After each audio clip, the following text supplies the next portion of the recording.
As-tu remarqué que certaines erreurs les plus dangereuses naissent d'un verset mal compris, d'une phrase biblique sortie de son chemin?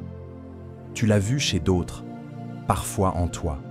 Une voix dit « C'est écrit, donc fais-le tout de suite ». Et pourtant, le fruit est amer.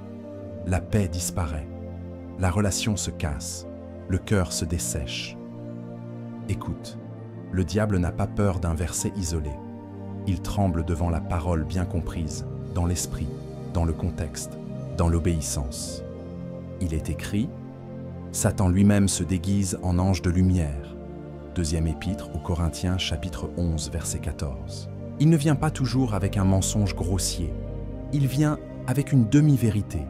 Il cite, il détourne, il presse, il suggère une application sans l'esprit qui a inspiré le texte. Même Jésus a rencontré cette ruse. Au désert, l'ennemi a osé citer l'Écriture. Il est écrit. Évangile selon Matthieu, chapitre 4, verset 6. Mais Jésus a répondu par l'Écriture, bien placé, bien interprété, bien obéi. Voilà notre combat aujourd'hui. Nous ne sommes pas contre la Bible. Nous combattons l'usage tordu de la Bible. Il est écrit, afin de ne pas laisser à Satan l'avantage sur nous, car nous n'ignorons pas ses desseins. Deuxième épître aux Corinthiens chapitre 2, verset 11.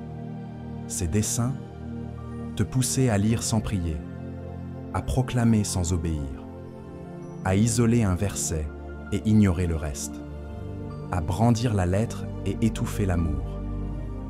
Mais Dieu te donne un autre chemin. L'esprit de vérité te conduit dans toute la vérité. La parole devient lumière droite, non pas arme de manipulation.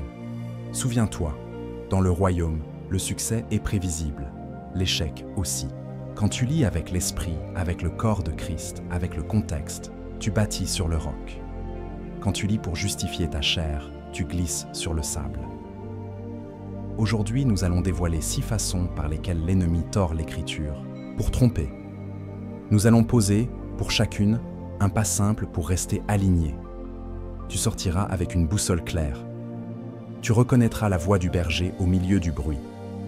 Tu marcheras avec une paix solide. Si ton cœur dit oui, avance avec moi. Mets un j'aime à cette vidéo car cela aidera YouTube à la partager à d'autres. Et abonne-toi pour recevoir plus d'enseignements quand je dis 6 façons dont le diable utilise la Bible pour vous tromper. Je parle d'un détournement, de la parole hors de l'esprit qui l'a inspirée, hors du contexte qui lui donne sa juste force, et hors de l'obéissance qui en manifeste la vie. La Bible n'est pas un prétexte pour confirmer nos envies. Elle est une voie qui convertit nos voies. Il est écrit, toute écriture est inspirée de Dieu et utile pour enseigner, pour convaincre, pour corriger, pour instruire dans la justice. Deuxième épître à Timothée, chapitre 3, verset 16. L'ennemi imite la lumière sans porter la vie. Il cite, mais il isole. Il souligne un mot, mais il efface l'alliance. Il pousse à la lettre sans l'alliance, à la promesse, sans le chemin, à l'autorité sans l'amour. Voilà la définition. La manipulation biblique est l'usage d'un verset contre l'intention du Dieu vivant. Le royaume, lui, lit avec l'auteur présent. Il est écrit « La lettre tue, mais l'esprit vivifie ». Deuxième épître aux Corinthiens chapitre 3 verset 6. Imagine la parole comme une boussole dans la nuit. Si tu la tiens à plat, loin du métal de tes intérêts, l'aiguille indique le nord. Si tu l'approches de ton aimant personnel, l'aiguille se tord. Le diable place des aimants invisibles. L'orgueil blessé, la peur du manque, la paresse d'étudier, l'impatience de réussir. Alors la lecture dévie. On confond promesse et caprice. On brandit un texte pour gagner une dispute, au lieu d'écouter Dieu pour gagner un cœur. La saine lecture, elle, se reconnaît à ses fruits. Humilité, obéissance, paix, édification du corps. Il est écrit. Ta parole est une lampe à mes pieds et une lumière sur mon sentier. Livre des Psaumes, chapitre 119, verset 105. Une lampe n'éblouit pas l'autre, elle éclaire mon pas. Concrètement, pourquoi? Ce thème est vital aujourd'hui parce que nous baignons dans des flux rapides, des extraits sans contexte, des images fortes qui coupent la réflexion, des slogans qui remplacent la méditation. L'ennemi exploite la vitesse pour te vendre une demi-vérité brillante. Dieu te ramène à la lenteur qui sauve. Il est écrit, ils examinaient chaque jour les Écritures pour voir si ce qu'on leur disait était exact. Livre des Actes des Apôtres, chapitre 17, verset 11. La communauté de Bérée n'était pas cynique, elle était sobre, elle testait, elle priait, elle confirmait. De même, Pierre avertit que certains, tordant les Écritures, pour leur propre ruine. Deuxième épître de Pierre, chapitre 3, verset 16. Voilà le danger. Tordre le texte pour justifier l'ego, pour fuir la repentance, pour couvrir l'injustice, pour presser Dieu à signer nos agendas. À l'inverse, la foi droitière s'abandonne. Il est écrit « Confie-toi en l'Éternel de tout ton cœur et ne t'appuie pas sur ta sagesse. Reconnais-le dans toutes tes voies et il aplanira tes sentiers. » Livre des Proverbes, chapitre 3, versets 5 à 6. Retiens la métaphore de l'autel et de la scène. L'autel, c'est la parole mâchée en présence de Dieu. La scène, c'est la parole proclamée devant les hommes. Si tu sautes l'autel, la scène se vide. Si tu gardes l'autel, la scène porte du fruit. Dans le royaume, le succès est prévisible, l'échec aussi. Lis avec l'esprit, garde le contexte, cherche l'obéissance, reste en communion, et la Bible devient boussole fiable au milieu des mirages. En ce qui concerne la première clé, retiens cette phrase mémorable. La vérité sortie de son contexte devient un mensonge utile. C'est la ruse favorite de l'ennemi. Il ne nie pas le texte.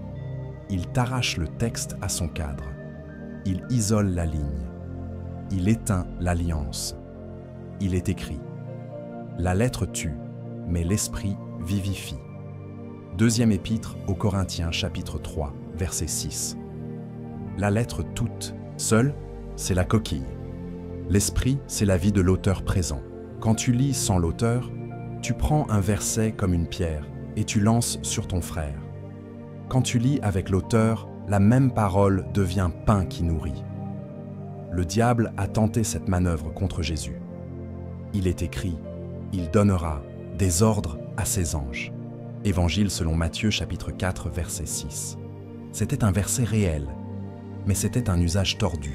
Jésus a répondu par l'Écriture, dans le contexte de l'Alliance. Il est aussi écrit, tu ne tenteras point le Seigneur, ton Dieu. Évangile selon Matthieu chapitre 4 verset 7.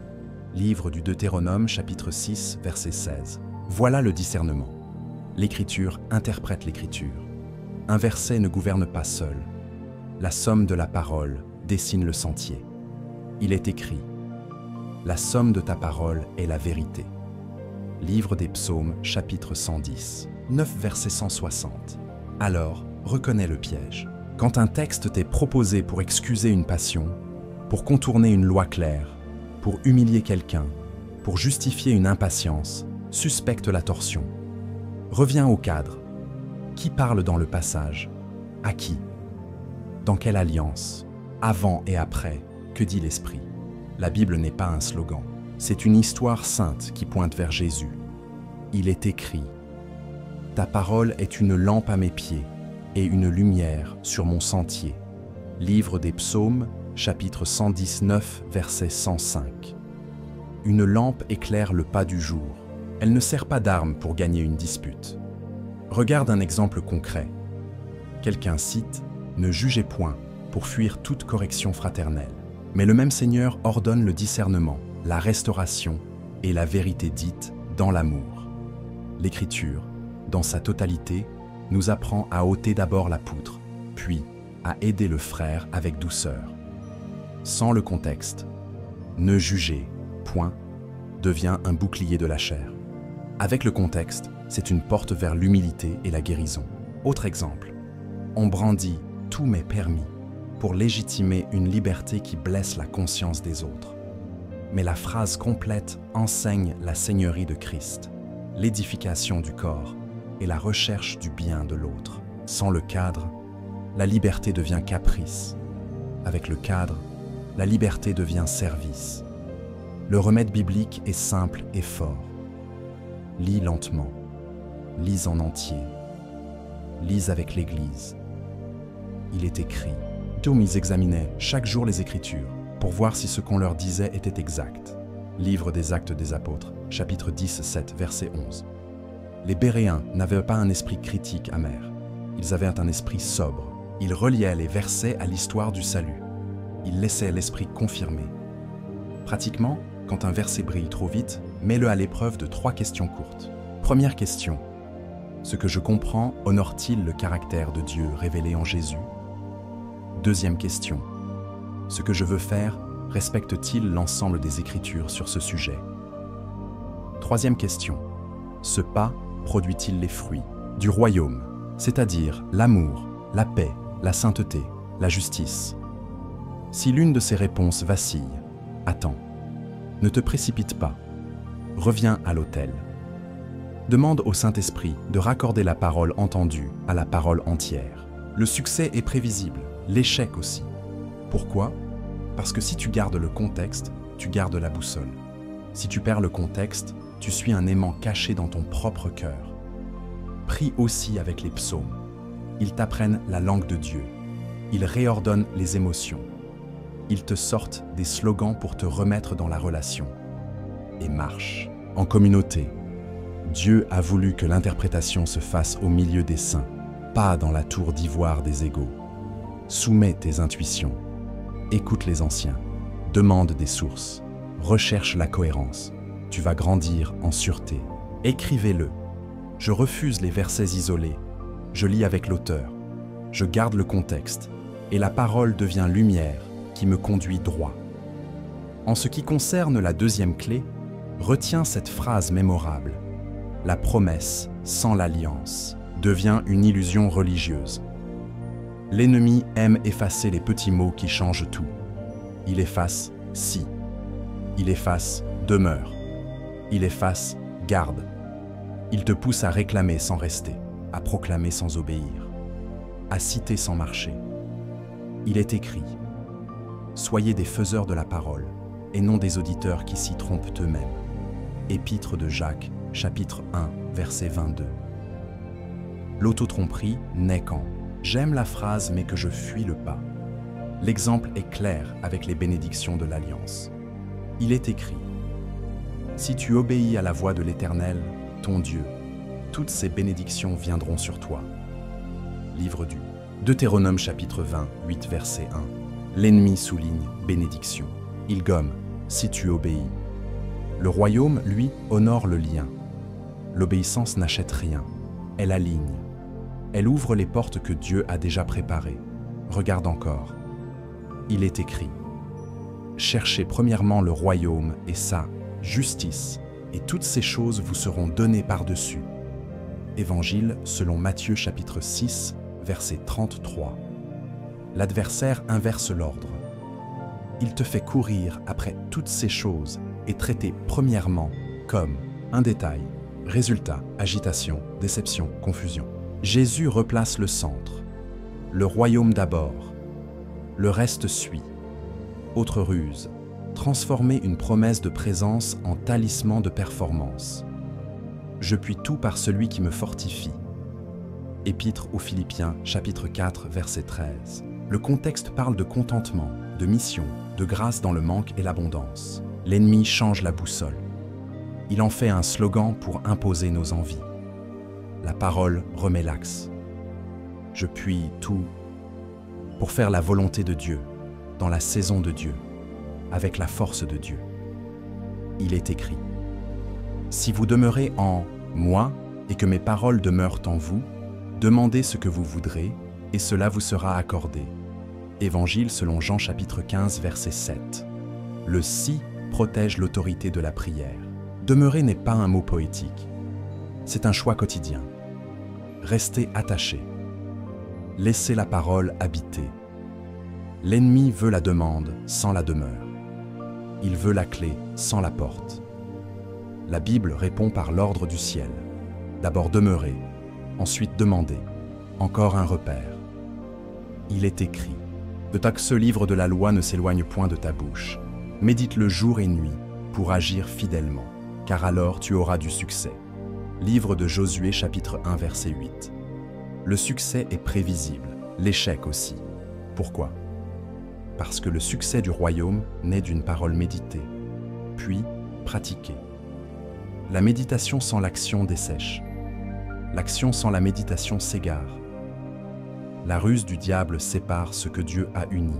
Il te pousse à aimer les promesses instantanées et à négliger les disciplines cachées. Il te dit « Prends le verset et vas-y ». L'Esprit dit « Reste avec l'auteur et agis ». Regarde une scène de la vie courante. Quelqu'un veut une relation restaurée. Il cite « Tout concourt au bien », mais il refuse. S'il est possible, autant que cela dépend de vous, soyez en paix avec tous. Épître aux Romains, chapitre 12, verset 18. Il cite « paix ». Il fuit autant que cela dépend de vous. Ou encore, on rêve de portes financières ouvertes. On proclame la bénédiction de l'Éternel enrichit. Livre des Proverbes, chapitre 10, verset 22. Mais on méprise que celui qui dérobait ne dérobe plus, mais plutôt qu'il travaille de ses mains.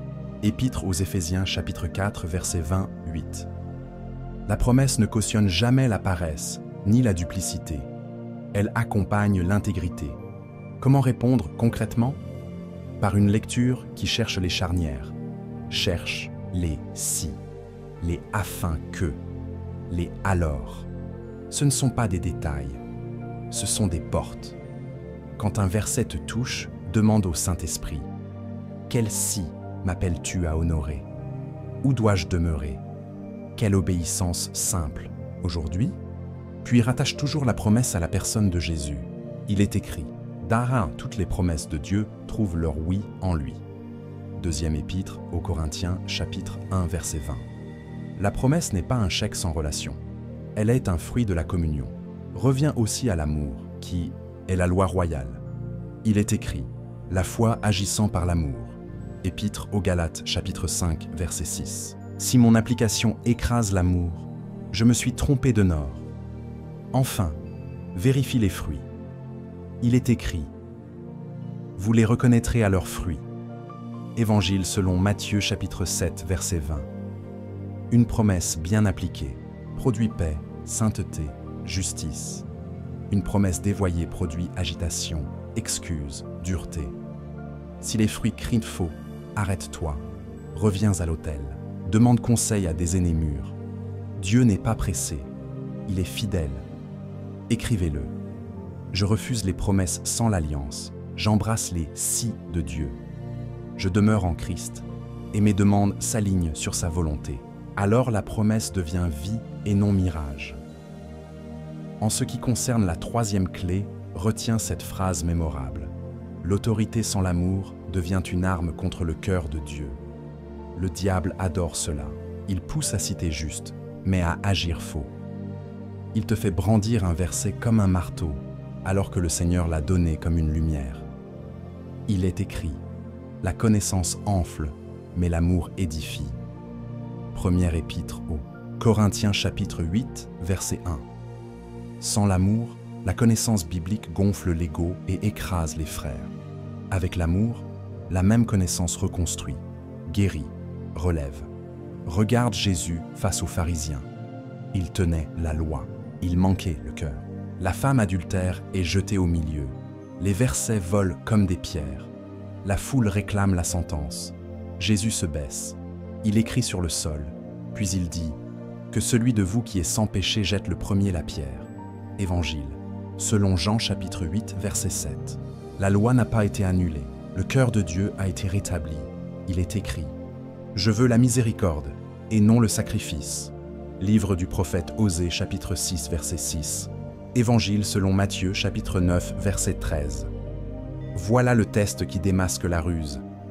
Ton application du texte produit-elle la miséricorde?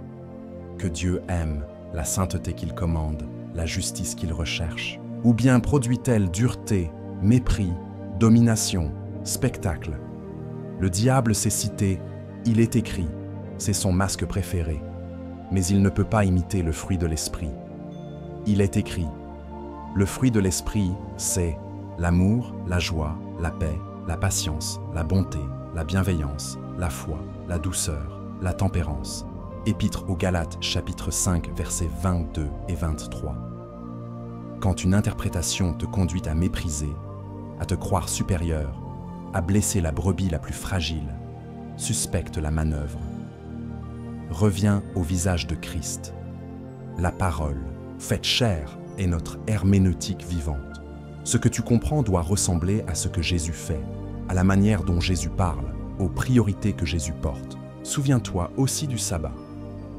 Il est écrit, « Le sabbat a été fait pour l'homme, et non l'homme pour le sabbat. » Évangile selon Marc chapitre 2, verset 27. Le diable utilise la Bible pour transformer des dons en fardeaux. Jésus rend les dons à leur but, servir l'homme pour glorifier Dieu.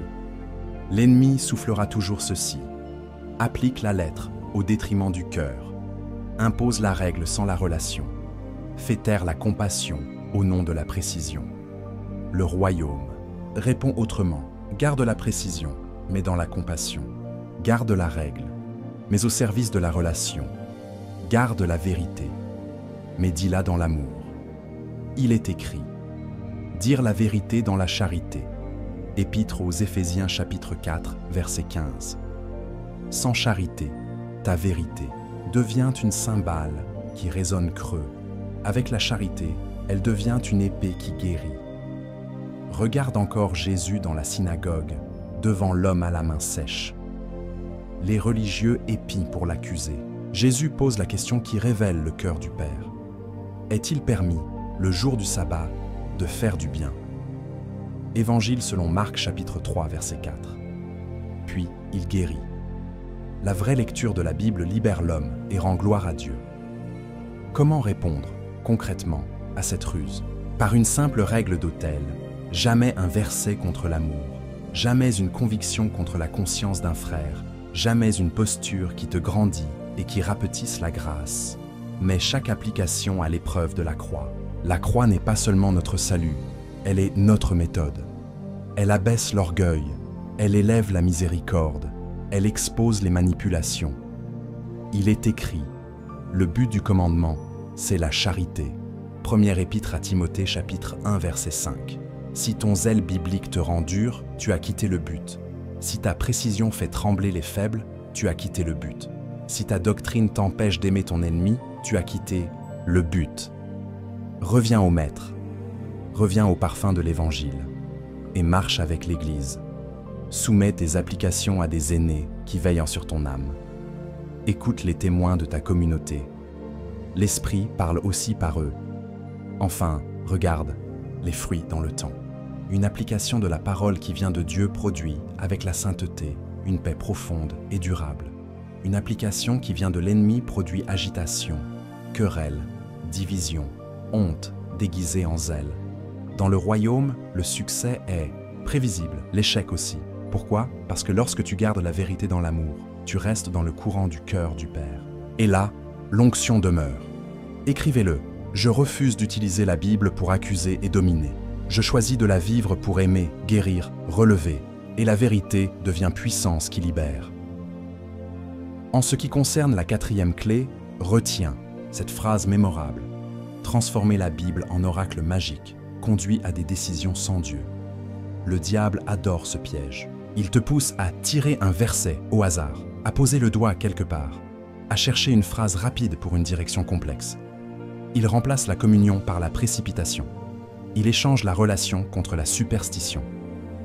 Il est écrit « Remets ta voix à l'Éternel, confie-toi en lui, et il agira. » Livre des Psaumes, chapitre 37, verset 5.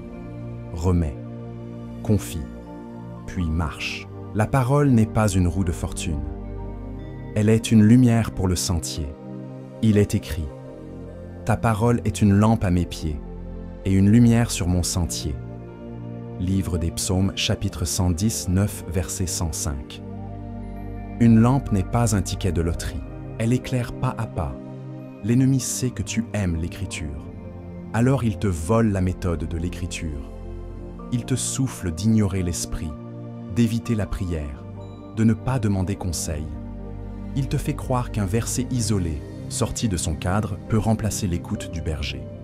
Il est écrit « Ne vous conformez pas au siècle présent, mais soyez transformés par le renouvellement de l'intelligence, afin que vous discerniez quelle est la volonté de Dieu. » Épître aux Romains chapitre 12 verset 2. Discernement, pas réflexe. Transformation, pas précipitation. Regarde la tentation de Jésus. Le diable lui a cité un texte vrai, mais pour presser un acte faux. Il est écrit. Puis, Jésus répond, il est aussi écrit, tu ne tenteras point le Seigneur ton Dieu. Évangile selon Matthieu chapitre 4 verset 7, livre du Deutéronome chapitre 6 verset 16. La foi ne force pas Dieu à confirmer nos impulsions. Elle s'aligne sur sa voie. Autre repère, il est écrit. Étudie-toi à te présenter devant Dieu comme un homme éprouvé, dispensant droitement la parole de la vérité. Deuxième épître à Timothée chapitre 2 verset 15. Dispenser droitement, c'est tenir compte du contexte, du genre, de l'alliance et de la voie de l'esprit aujourd'hui. La ruse du diable, elle, te propose une direction, express, ouvre, pointe, obéis tout de suite.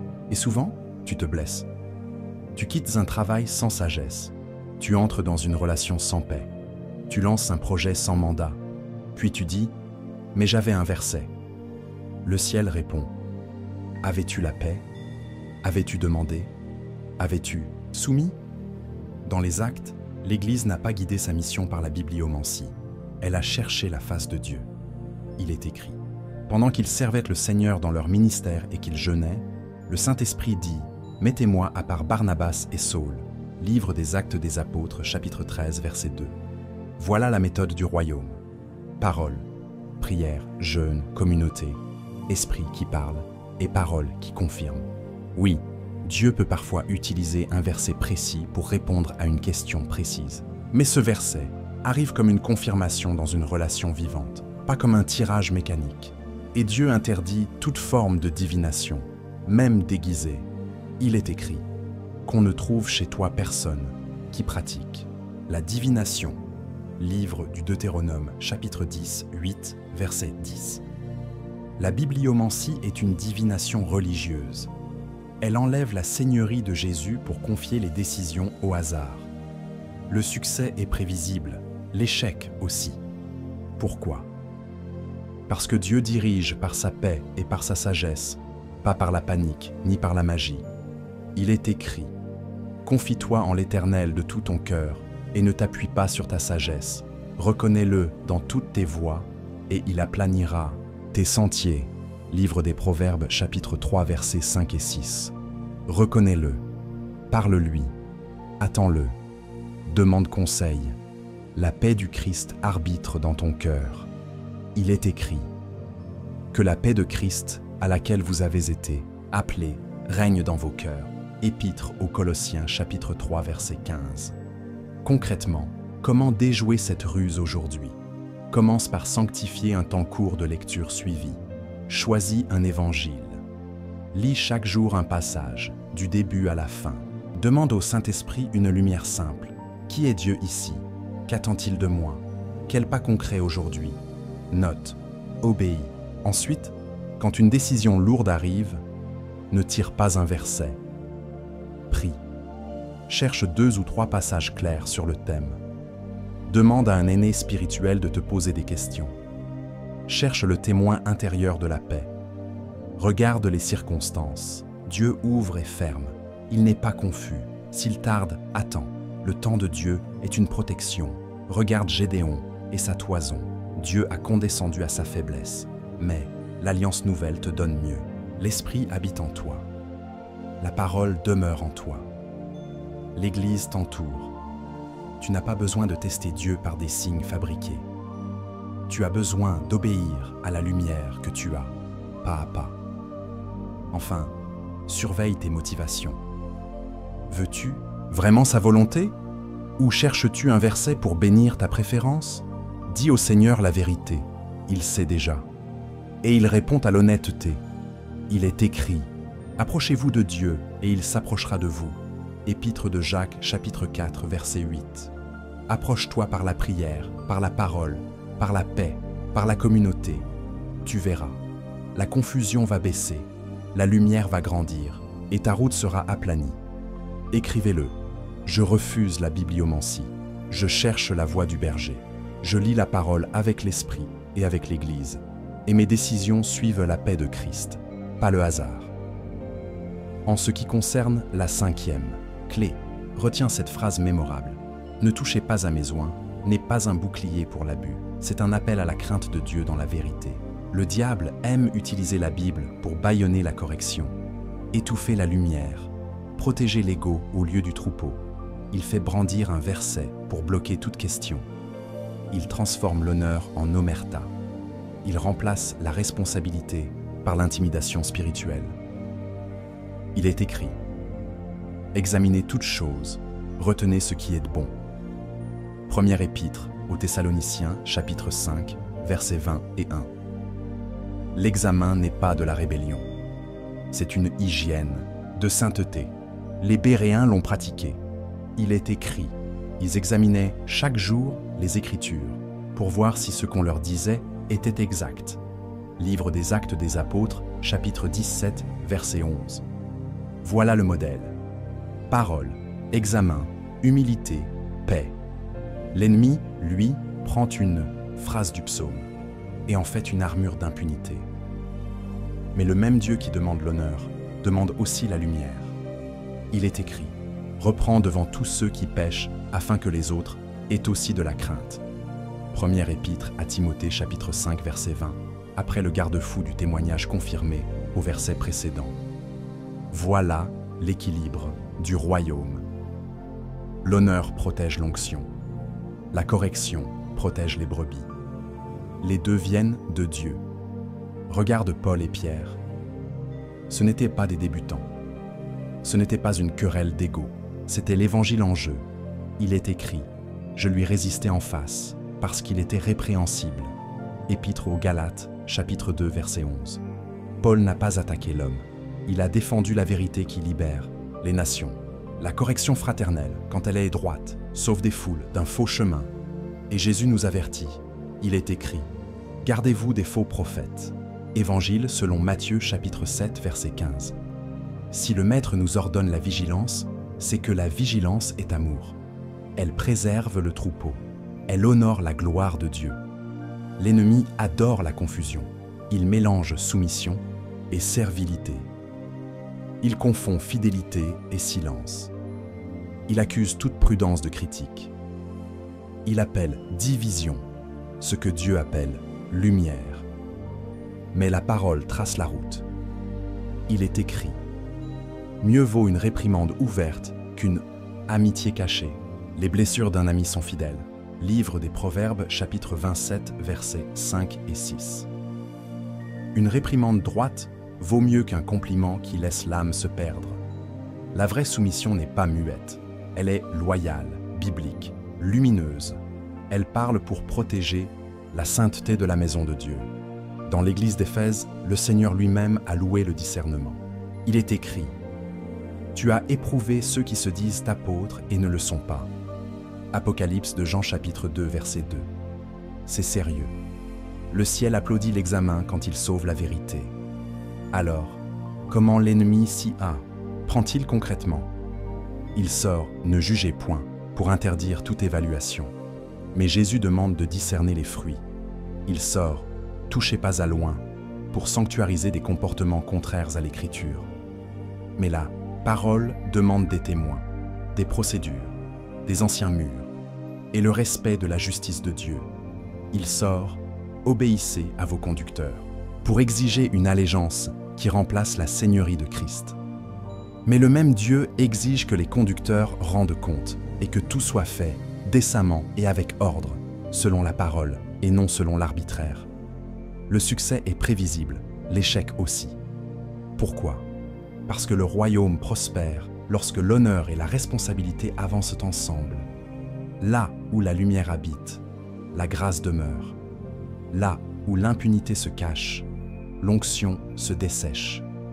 Regarde la vie courante. Quand quelqu'un brandit Un verset pour te faire taire. Pose calmement la Bible entière sur la table. Demande l'esprit de vérité. Cherche la cohérence de l'alliance. Invite des témoins sages.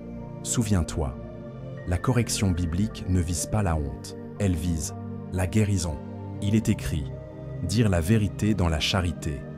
Épître aux Éphésiens, chapitre 4, verset 15. La charité garde la douceur, la vérité garde la direction.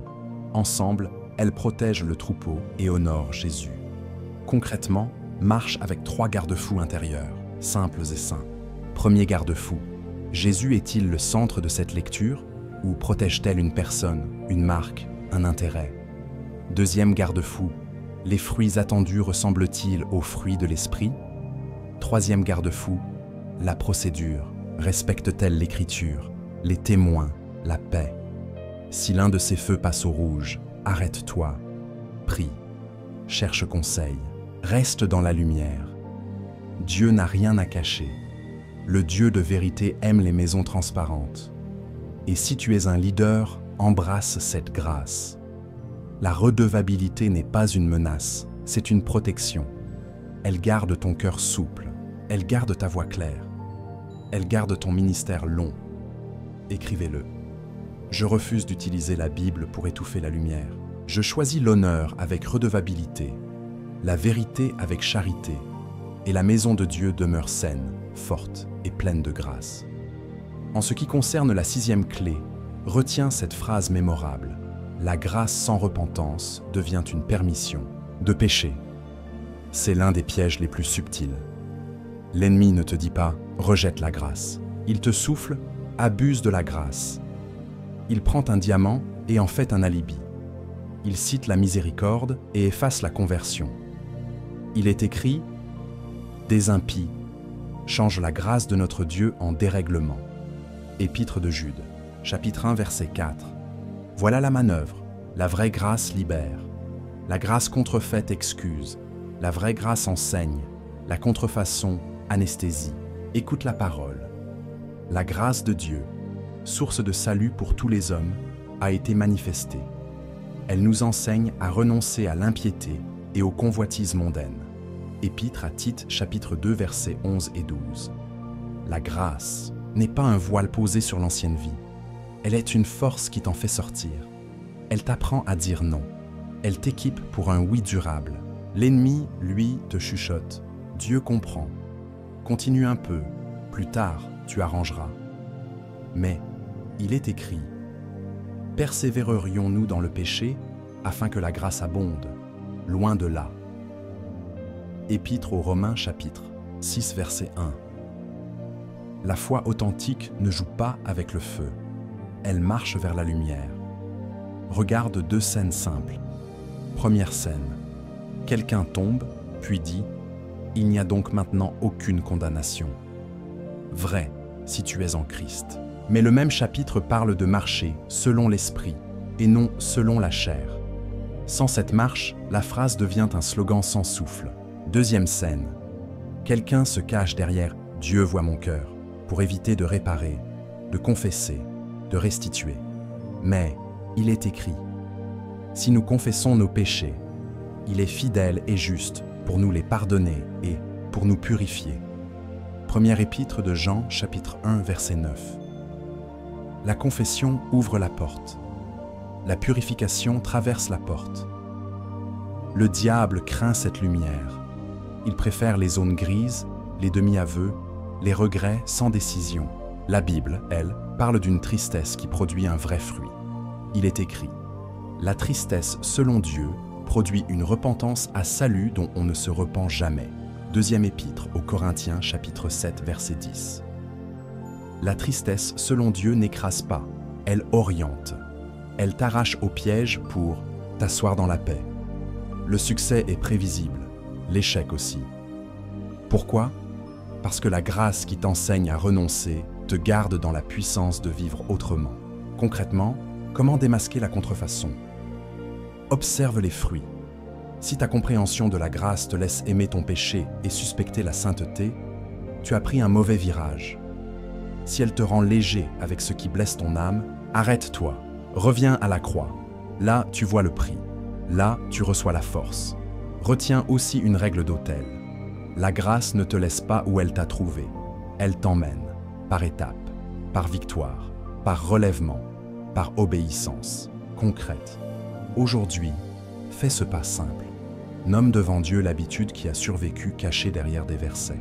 Donne-lui son vrai nom. Demande la haine sainte de ce piège. Cherche un frère ou une sœur mûre pour marcher avec toi. Coupe une porte d'entrée. Installe un rythme de parole qui nourrit le nom. Par exemple, médite lentement l'épître. À Tite chapitre 2. Prie-la. Souligne les verbes. Elle enseigne, tu renonces, tu vis sobrement, justement, pieusement. Puis accroche-toi à la promesse du berger. Il restaure mon âme. Livre des Psaumes, chapitre 23, verset 3. Restaurer, c'est refaire les fibres. C'est donner la capacité d'aimer le bien et de haïr le mal. Enfin, rappelle-toi que la grâce n'abolit pas la discipline. Elle la rend possible et joyeuse. Elle t'apprend à fermer l'écran, à fuir l'occasion, à choisir la lumière, à réparer vite. Elle n'est pas l'ennemi de l'effort. Elle en est l'énergie. Tu ne gagnes rien par tes œuvres, mais par la grâce, tu deviens capable d'œuvres bonnes que Dieu a préparées. Dis maintenant à voix haute, en foi, je refuse la grâce contrefaite. Je reçois la grâce qui enseigne. Je renonce à l'impureté, à la paresse, à la duplicité. J'avance vers la lumière. Et j'obéis aujourd'hui. Écrivez-le. Je rejette la grâce sans repentance. J'embrasse la grâce qui m'enseigne, me purifie et me rend capable. Et la parole devient en moi puissance de vie, non prétexte de chute. Regarde Jésus au désert. L'ennemi arrive en costume de lumière. Il cite la Bible. Il est écrit « Il donnera des ordres à ses anges ». Évangile selon Matthieu, chapitre 4, verset 6. Livre des Psaumes, chapitre 91, versets 11 et 12. Le verset est vrai. L'usage est faux. Le diable pousse à prouver, à se jeter, à forcer Dieu. Jésus refuse la magie et choisit l'alliance. Il est aussi écrit « Tu ne tenteras point le Seigneur ton Dieu ». Évangile selon Matthieu chapitre 4 verset 7. Livre du Deutéronome chapitre 6 verset 16. Voilà le modèle. Quand un texte te presse hors de la paix, réponds par la parole dans son contexte. L'Écriture interprète l'Écriture. La voix du Père gouverne le verset brillant. Deuxième scène. Les pharisiens amènent une femme surprise en adultère. Ils ont des textes. Ils ont des pierres. Ils n'ont pas le cœur du Père. Jésus courbe le dos, écrit sur la poussière, puis révèle la justice de Dieu avec miséricorde. Que celui de vous qui est sans péché jette le premier la pierre. Évangile selon Jean chapitre 8 verset 7. Ici, Jésus ne contredit pas la loi. Il l'accomplit en rappelant l'intention de Dieu. Il est écrit « Je veux et la miséricorde et non le sacrifice ». Livre du prophète Osée, chapitre 6, verset 6. Évangile selon Matthieu, chapitre 9, verset 13. La leçon est nette. Le diable utilise la Bible pour humilier. Christ l'emploie pour relever et conduire à la sainteté. Troisième scène. Dans la synagogue, un homme à la main sèche. C'est le jour du sabbat. Les religieux surveillant pour accuser. Jésus pose la question qui dévoile le cœur de la loi. Est-il permis, le jour du sabbat, de faire du bien? Évangile selon Marc, chapitre 3, verset 4. Puis, il guérit. Il est écrit. Le sabbat a été fait pour l'homme et non l'homme pour le sabbat. Évangile selon Marc, chapitre 2, verset 27. Quand la lecture devient fardeau, elle a quitté Dieu. Quand elle libère pour aimer et obéir, elle est revenue à la source. Quatrième scène. À Bérée, l'Église refuse la crédulité naïve et la dureté suspicieuse. Elle choisit la sobriété. Il est écrit « Ils examinaient chaque jour les Écritures pour voir si ce qu'on leur disait était exact. » Livre des Actes des Apôtres, chapitre 17, verset 11. Cette attitude déjoue la ruse de la demi-vérité. Elle protège de l'enthousiasme sans ancrage et du scepticisme stérile. Elle honore l'auteur et teste le messager. Même Apollos, éloquent et fervent, a accepté d'être exposé plus exactement par Priscille et Aquilas. Livre des Actes des Apôtres, chapitre 18, verset 26. L'humilité garde la doctrine. 5e scène. À Antioche, Pierre s'est retiré des païens par crainte des hommes. Le geste contredisait l'évangile qu'il prêchait. Paul n'a pas brandi un verset pour dominer. Il a défendu la et vérité pour sauver la communion. Il est écrit « Je lui résistais en face parce qu'il était répréhensible ». Épître aux Galates, chapitre 2, verset 11. La correction biblique, faite dans la lumière, protège l'Église de la manipulation et de l'hypocrisie. Voilà ce que ces parcours révèlent. Le diable sait citer. Il ne sait pas aimer. Il tronque le contexte. Il efface l'alliance. Il presse sans la paix.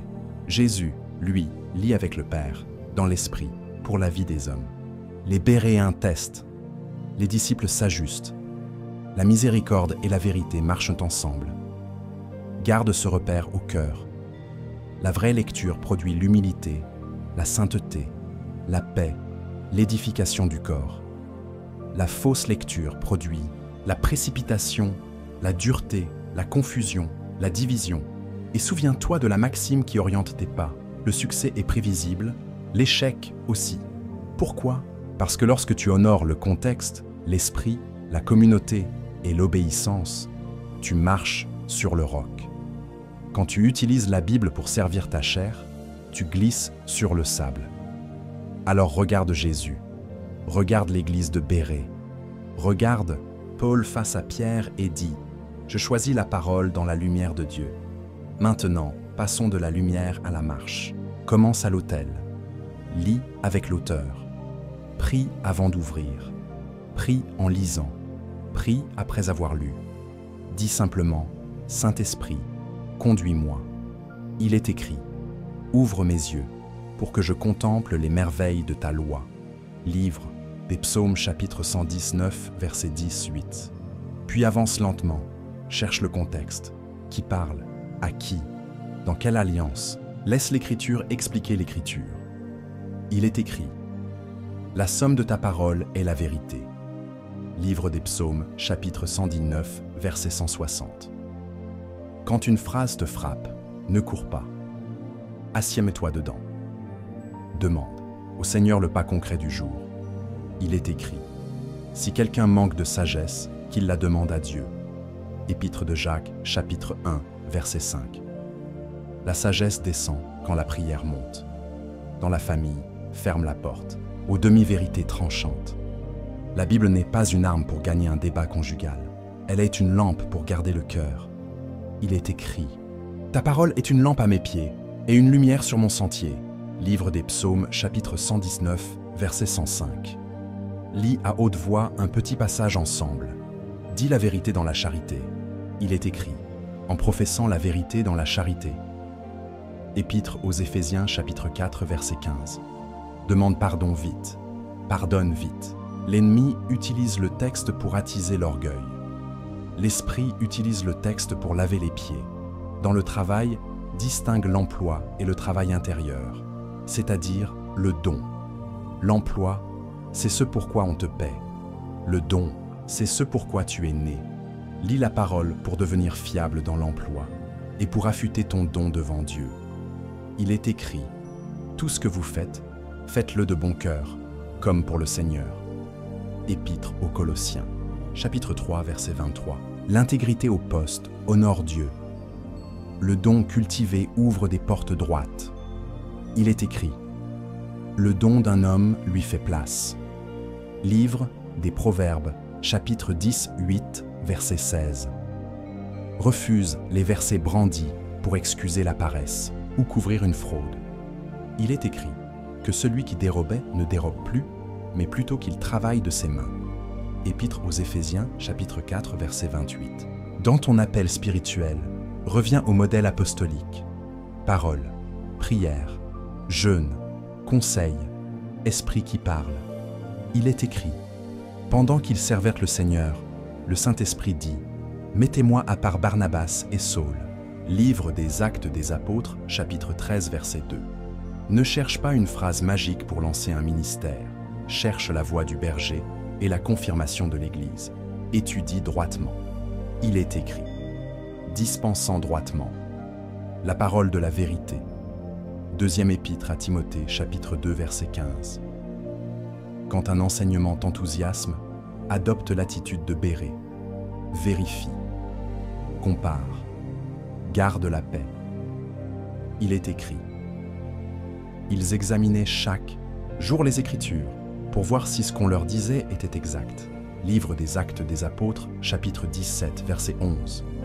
Dans les décisions lourdes, bannis la hâte sacrée. La hâte n'est pas la foi, elle est souvent la peur déguisée. Il est écrit.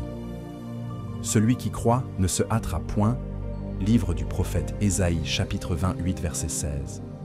Cherche la paix du Christ comme arbitre intérieur. Il est écrit. Que la paix de Christ règne dans vos cœurs. Épître aux Colossiens, chapitre 3, verset 15. Si la paix baisse, attends. Reviens à l'autel. Soumets ton projet à des aînés. Dieu n'a pas peur du temps. Il bâtit pour durer. Intègre aussi le test de l'amour. Toute application qui écrase un frère a quitté le cœur de Dieu. Il est écrit. Le but du commandement, c'est la charité. Première épître. À Timothée, chapitre 1, verset 5. Si ta lecture te rend dure, recule, respire. Demande à l'Esprit de te ramener au visage de Jésus. Maintenant, un exercice prophétique simple, faisable aujourd'hui. Choisis un évangile. Prends un court moment, réel et tranquille. Invite l'Esprit. Lis un passage du début. Relis-le une seconde fois à voix basse. Dis à Dieu ce que tu vois de son cœur. Demande un pas unique à poser dans la journée. Écris-le. Obéis avant le coucher. Le soir, note le fruit. Rends grâce. Le lendemain, continue au paragraphe suivant. Cette lenteur te sort des slogans. Elle t'installe dans la communion. Et si tu dois répondre à une manipulation biblique, reste doux et clair. Pose des questions simples. Où est le contexte? Que dit le passage avant et après? Comment Jésus agit-il dans une situation semblable? Quels fruits cette application produit-elle? Invite la lumière. Évite l'ajoute. Laisse la parole, dans sa totalité, peser. Et rappelle-toi la maxime qui garde ton cap. Le succès est prévisible, l'échec aussi. Pourquoi? Parce que lorsque tu honores l'esprit, le contexte, l'amour, l'Église, tu sèmes des causes qui produisent la paix, la sainteté, la justice. Enfin, écris en commentaire cette phrase prophétique et déclare-la chez toi à haute voix. Aujourd'hui, je lis avec l'esprit, je garde le contexte, je cherche l'obéissance, je marche dans l'amour. Aucune demi-vérité ne gouvernera. Ma vie, la parole de Dieu sera ma boussole et ma paix. Que cette déclaration scelle ton autel. Que ta maison devienne un lieu où résonne « Il est écrit » avec douceur et puissance. Et que chaque décision, petite ou grande, sorte de la présence de Dieu et retourne à sa gloire. Il est écrit. Confie-toi en l'Éternel de tout ton cœur, reconnais-le dans toutes tes voies, et il aplanira tes sentiers. Livre des Proverbes chapitre 3 versets 5 et 6. Amen. Maintenant, lève les yeux et reçois l'espérance qui vient de Dieu. Tu n'es pas livré aux demi-vérités. Tu n'es pas condamné à l'errance. Il est écrit. Si Dieu est pour nous, qui sera contre nous? Épître aux Romains chapitre 8 verset 31. Dis-le à voix haute. Dieu est pour moi. Sa parole me garde. Son esprit me conduit. Tu ne seras plus baladé par des versets isolés. Tu marcheras avec l'auteur présent. Il est écrit. Quand il sera venu, l'Esprit de vérité, il vous conduira dans toute la vérité. Évangile selon Jean chapitre 16 verset 13. Reçois cette direction douce et ferme. Elle éteint la précipitation. Elle installe la paix. Il est écrit. La paix de Dieu gardera vos cœurs et vos pensées en Jésus-Christ. Épître aux Philippiens chapitre 4 verset 7. Maintenant, déclare avec foi. Je refuse la manipulation. Je choisis la communion. Je lis lentement. J'obéis rapidement. Je parle la vérité dans l'amour. Je marche avec l'Église. Car il est écrit. Vous connaîtrez la vérité, et la vérité vous rendra libre. Évangile selon Jean chapitre 8 verset 32. La liberté vient quand la parole devient vie. Le diable cite. Le royaume vit. Le diable presse. Le royaume conduit. Le diable isole. Le royaume relie. Garde au cœur la maxime qui oriente. Tes pas. Le succès est prévisible, l'échec aussi. Pourquoi? Parce que lorsque tu honores l'esprit, le contexte, l'obéissance et l'amour, tu sèmes des causes droites qui produisent des effets bénis. Ce succès n'est pas vanité. Il glorifie Dieu.